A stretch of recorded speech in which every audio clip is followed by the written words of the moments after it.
Tu vois, le monde se divise en deux catégories.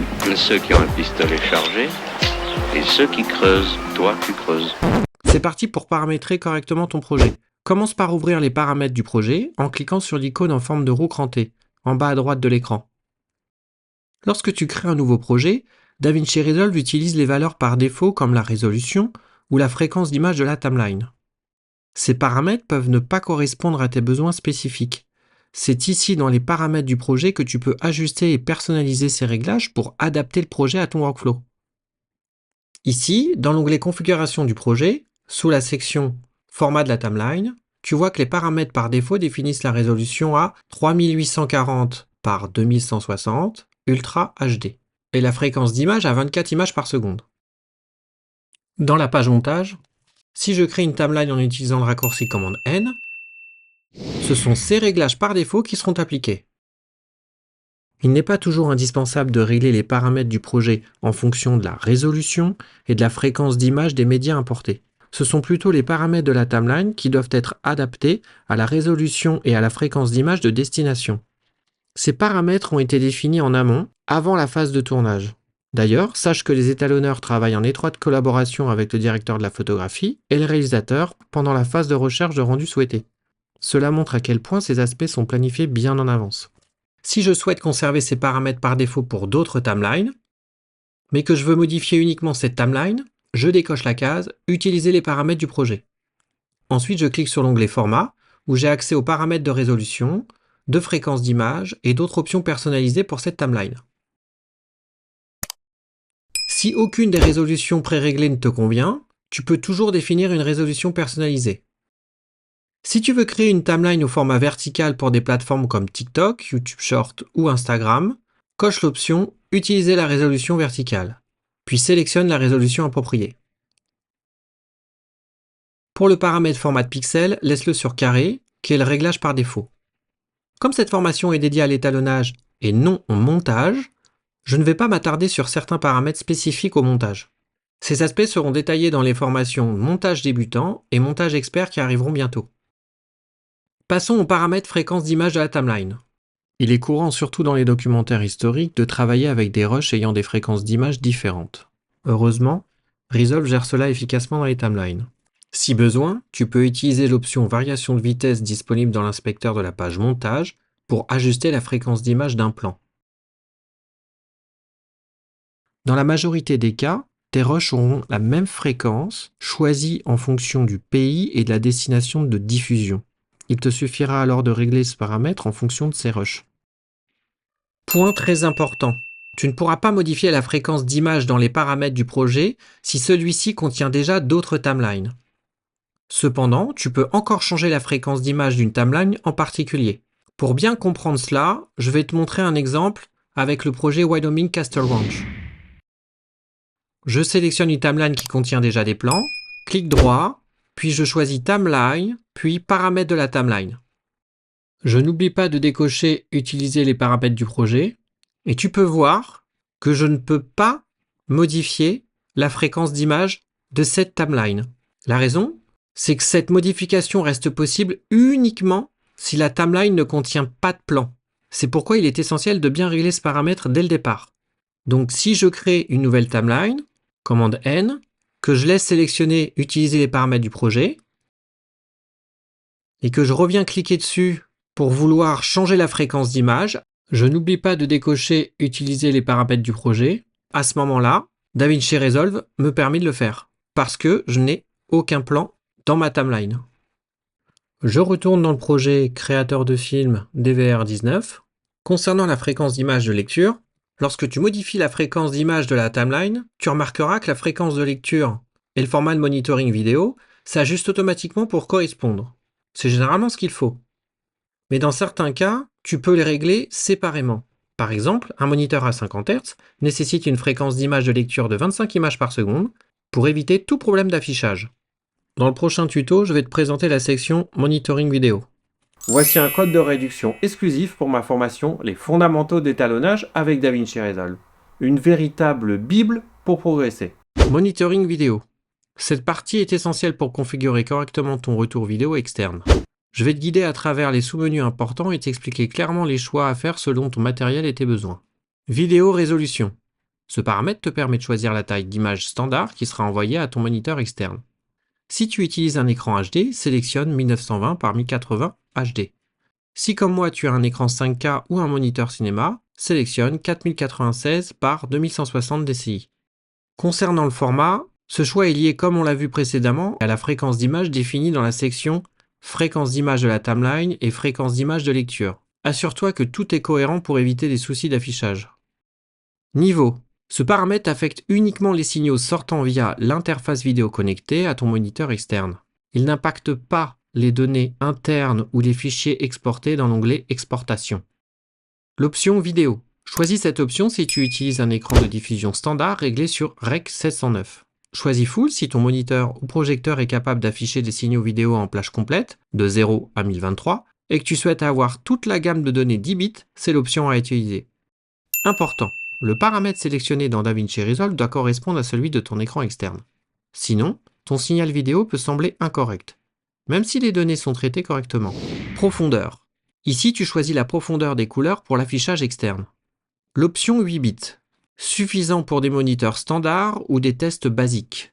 L'option 10 bits, je te le recommande pour un étalonnage précis pour avoir un maximum de nuances. Si ton moniteur peut gérer les signaux 10 bits, n'hésite pas. Cas particulier, si ton retour est connecté en SDI, n'oublie pas de cocher Utiliser. Ensuite, tu sélectionnes le format de couleur SDI. Soit Rec 601, utilisé pour du contenu SD ou des anciens formats, très peu utilisé maintenant.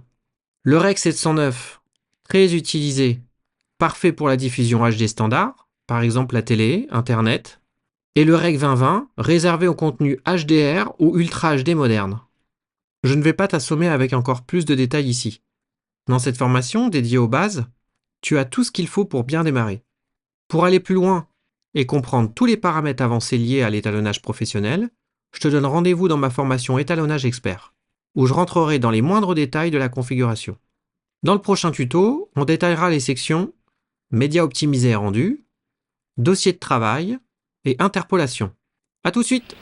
Tu vois, le monde se divise en deux catégories. Ceux qui ont un pistolet chargé et ceux qui creusent. Toi, tu creuses.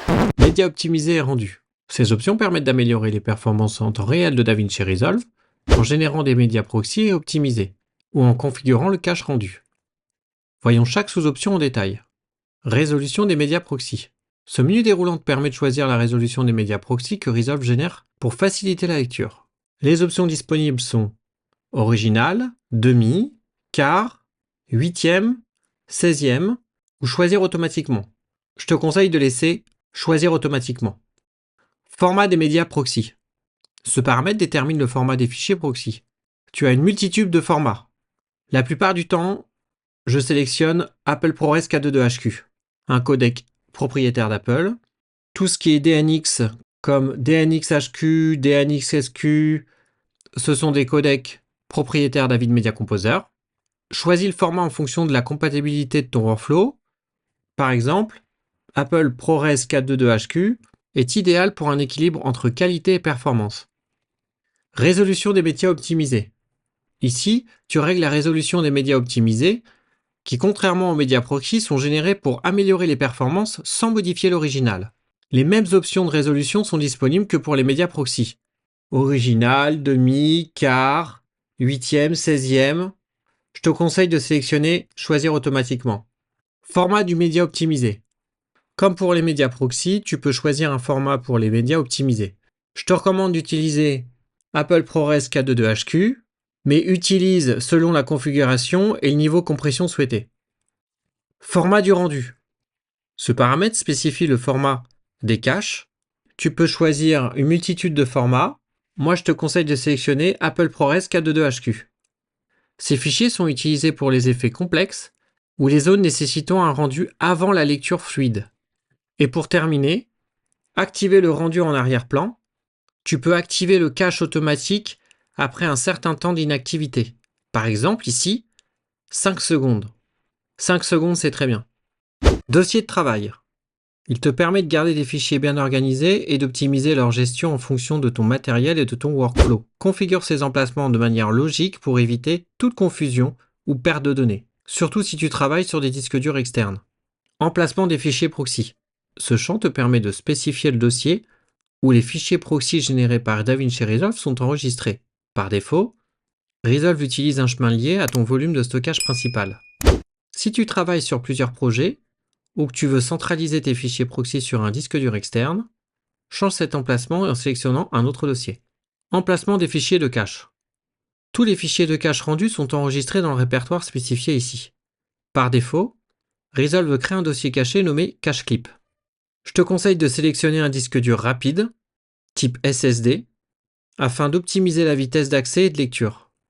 Si le volume contenant ton dossier cache devient indisponible, par exemple si tu déconnectes un disque dur externe, Resolve te préviendra avec un message d'alerte.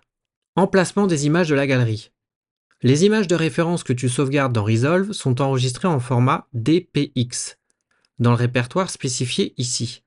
Par défaut, elles sont stockées dans un dossier caché nommé Galerie. Si tu partages ces images avec d'autres projets ou collaborateurs, il est peut-être judicieux de rediriger cet emplacement vers un dossier facilement accessible sur ton disque. L'interpolation. Cette section permet de gérer la qualité et les performances des accélérations, des ralentis et des stabilisations. Traitement vitesse. La première option, plus près. C'est l'option la plus rapide, elle est économe en ressources machines. Pour les ralentis, les images sont dupliquées et pour les accélérations, elles sont supprimées. Les résultats sont moins fluides mais suffisants pour des besoins simples. La deuxième option, fusion en opacité. C'est une alternative efficace qui fond les images adjacentes pour créer des transitions plus douces. La troisième option, flux optique, c'est la plus performante, mais aussi c'est la plus exigeante pour le processeur. Cette option génère des images intermédiaires en estimant les mouvements à partir des images originales. C'est parfait pour des ralentis ou des accélérations très fluides. Cependant, des artefacts peuvent apparaître si les mouvements sont complexes. À ce moment-là, tu repasses sur l'option fusion en opacité, ce qui te permettra de réduire les artefacts. Par défaut, je laisse flux optique. Mode estimation de mouvement. Ce paramètre s'applique lorsque tu utilises le flux optique pour des ralentis, de la stabilisation d'image ou la réduction de bruit temporel. Les options sont divisées en deux catégories, standard et amélioré. Standard plus rapide. Rapide et suffisant pour la plupart des projets. Standard, meilleure qualité. Un peu plus lent, mais une qualité supérieure. Ensuite, les options améliorer plus rapide et améliorer meilleure qualité. Elles t'offrent des résultats supérieurs dans les cas où les options standard produisent des artefacts. Évidemment, elles sont plus exigeantes pour le processeur. Et les deux dernières options, Speed Warp plus rapide et Speed Warp meilleure qualité. Elles utilisent le moteur neuronal de DaVinci Resolve pour des ralentis de très haute qualité, particulièrement adaptés pour des séquences simples et linéaires. Je sélectionne par défaut Speed Warp meilleure qualité. Amplitude du mouvement. Ce paramètre te permet d'ajuster le traitement en fonction des types de mouvements présents dans le clip. L'option petite, pour des mouvements lents et subtils. L'option moyenne, c'est un réglage équilibré pour la plupart des situations. Et la dernière option plus grand, c'est une option pour des mouvements rapides ou des plans avec beaucoup d'éléments en déplacement. Par défaut, je sélectionne moyenne. Ce paramètre peut être ajusté globalement dans les paramètres du projet ou individuellement pour chaque clip via l'inspecteur de la page montage.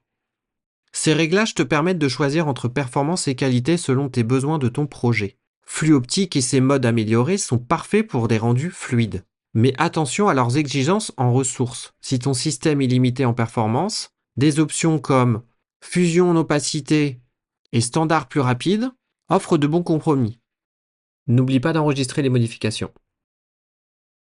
Dans la colonne de gauche, sélectionne l'onglet Gestion de la couleur pour accéder à des options essentielles qui influent la manière dont les couleurs sont transformées tout au long de ton projet. Un point clé de cette section se trouve dans Espace colorimétrique et transformation, où tu pourras choisir des options adaptées à ton workflow. En haut de cette section, le menu déroulant Colorimétrie propose plusieurs workflows. Dans cette formation, je vais me concentrer uniquement sur les options suivantes. DaVinci YRGB et l'option DaVinci YRGB Color Managed. Commence par sélectionner DaVinci YRGB. Ce mode est le mode manuel. Cette méthode te demande de gérer toutes les transformations colorimétriques toi-même, soit à l'aide de LUT, soit via des ajustements manuels. Si tu coches l'option « Utiliser un espace colorimétrique et un gamma séparé », tu pourras définir séparément le gamut, c'est-à-dire la plage des couleurs, le gamma, la luminosité. Cela te donne une précision accrue pour les projets complexes nécessitant des réglages fins. L'espace colorimétrique de la timeline détermine comment les outils d'étalonnage se comportent et interprètent les couleurs dans ton projet. Par exemple, pour une diffusion télévisée, sélectionne Rec 709 Gamma 2.4, qui est le standard pour la télévision HD. Pour le web, utilise Rec 709 Gamma 2.2, qui est mieux adapté aux écrans d'ordinateur. Espace colorimétrique de destination. Cette option contrôle la façon dont les couleurs sont transformées pour ton écran ou ton dispositif de sortie. Par exemple, si tu travailles pour la télévision, garde Rec 709 Gamma 2.4.